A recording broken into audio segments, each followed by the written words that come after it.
How's it going, everybody?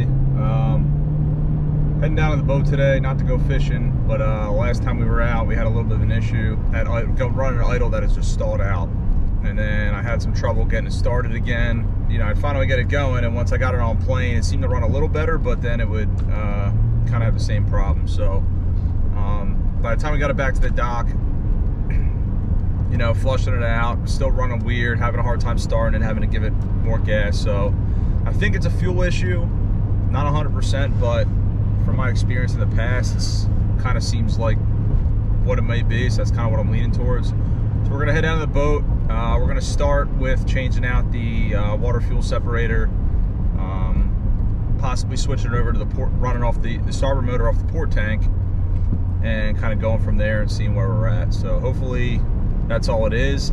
I didn't get any alarms for the water fuel separator being filled, but who knows, it could be gunked up, you know, not getting the proper amount of fuel it needs to run good. So if that's the issue, then it's an easy fix, but if not, we'll start making our way down the list. So I'll catch you guys back at the boat.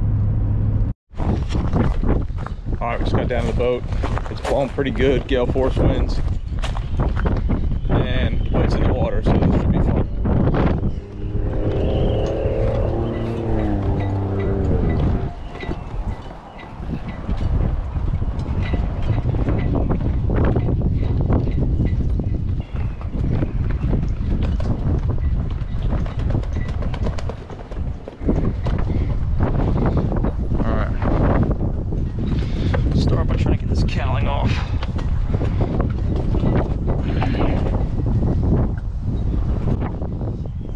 So throughout this video, I'll be adding a little bit of narration because, as you can tell, the wind was pretty bad this day. It really was gale force wind. So I'll just add my input here over the video as we're going along here. So in addition to taking off this upper cowling, it is helpful to take off the lower, but obviously being in the water, that's not really an option. So we're just going to deal with what we have here. It's still easily accessible with just taking off the upper cowling. So that's what we're going to do.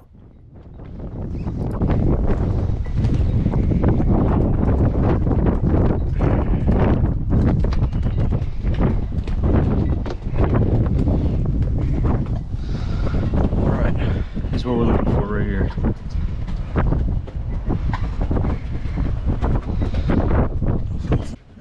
Alright, so as you can see, once you get off your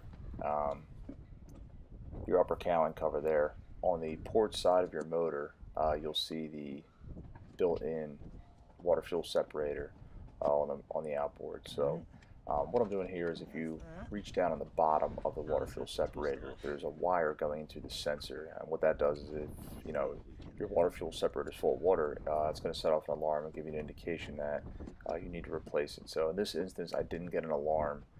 However, I thought that this would be a good place to start by changing this water fuel separator. So first thing you want to do before you do anything is you want to pull off that wire so you're able to disconnect the water fuel separator itself. Once that's done, you can go ahead and you can use a regular oil wrench like I have here.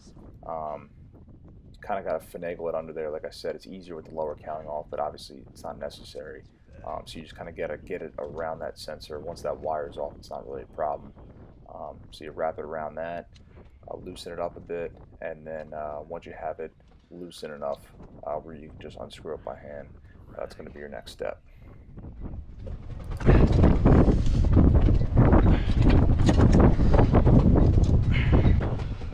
Once you're able to twist off the water fuel separator and get it off by hand, you'll see I'm putting kind of like an oil absorbing pad underneath it. There's going to be fuel and you know, some water inside that filter. When you get it off, you kind of have to tilt it a little bit to the side to finagle it out from that lower cowling. So just place some kind of rag or some kind of absorbing pad underneath it, so that way you're not spilling gasoline all over your boat or in the water.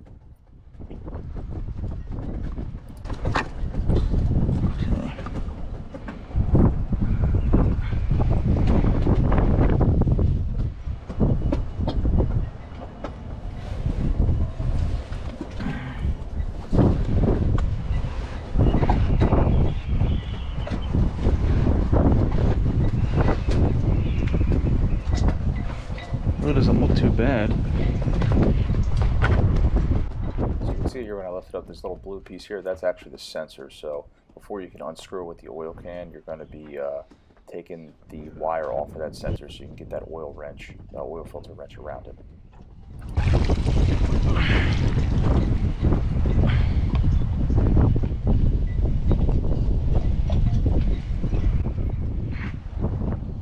So here I am dumping the fuel into a clear water bottle. It's good to put it in some kind of clear jar so you can see what your your fuel actually looks like. If there's a lot of sediment or dirt in there, you'll be able to see that at that time, as well as the color of the fuel should give you a good indication if you have a lot of water inside your fuel there.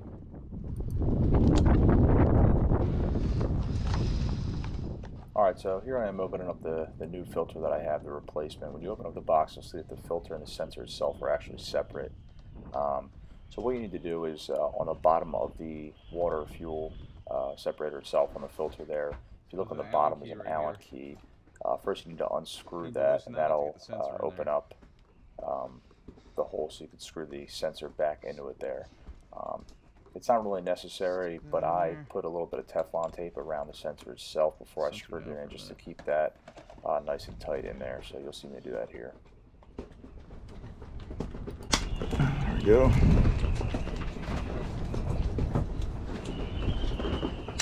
There's a part number if you need it.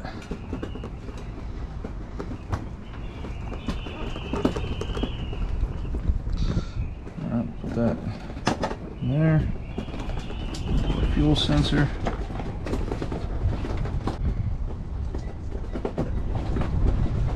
One piece of Teflon.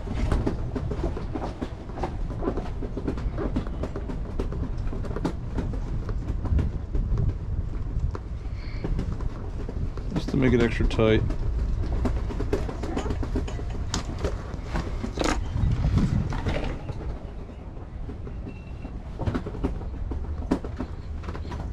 Screwed in here.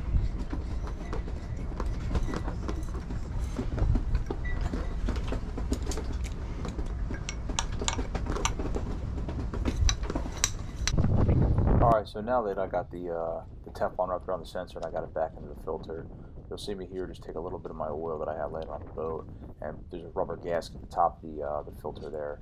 I'm just putting a light coat around the ring there, just to lube it up a little bit before I screw it back onto the motor.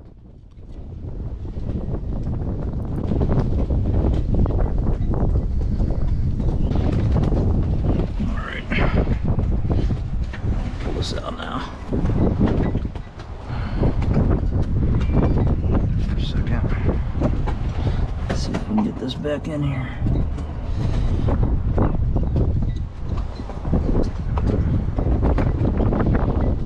Tight squeeze.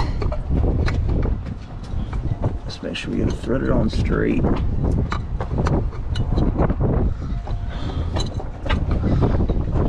Easier.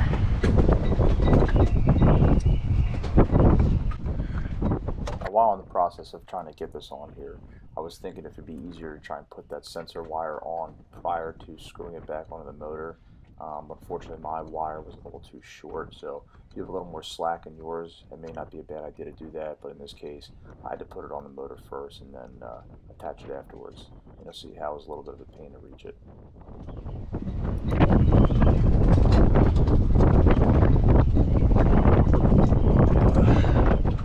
So you can see here I was having a difficult time trying to screw it on the motor by hand just because of the space, so I decided to put that oil filter wrench around it prior to putting it on there.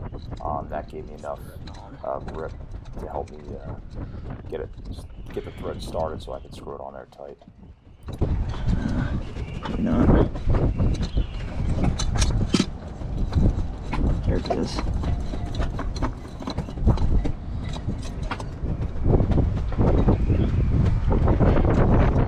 Make sure when you're putting this back on there too, you don't want to overdo it. You don't want to strip the threads or anything. It's only supposed to be a little more than hand tight, so just make sure you don't overdo it when you're tightening it down.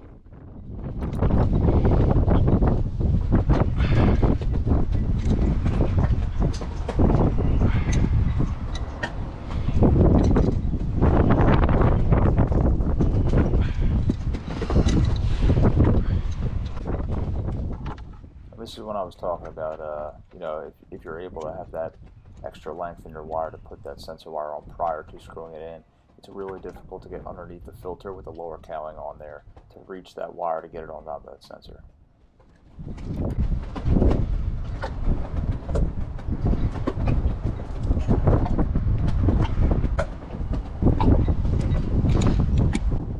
So once I got it on there by hand, I was just barely on the tip of it. I used the pliers and the lower cowling, just kind of leverage myself so I can get it, you know, enough pressure to really push it on there good to where I was comfortable with how snug it was on the sensor itself. Alright, so that's the gist of getting the water fuel separator back on. Here you can see me just attaching a small 6-gallon tank, so I'm not going off my main tank just in case there is water in my fuel. I wanted to roll everything out. But basically, once you get that water fuel separator on, you want to prime your bulb a few times, and you'll hear that water fuel separator actually fill up with fuel. And then after that, you should be good to go. You fire up your motor, and hopefully it's a remedy to your issues. If you're just doing this proactively, it's good to change out your water fuel separator every year if possible, if not every other season. But it really is an easy fix and easy do-it-yourself maintenance that you could do on your boat on your own. So if you got something out of this video or you enjoyed it, please give it a like.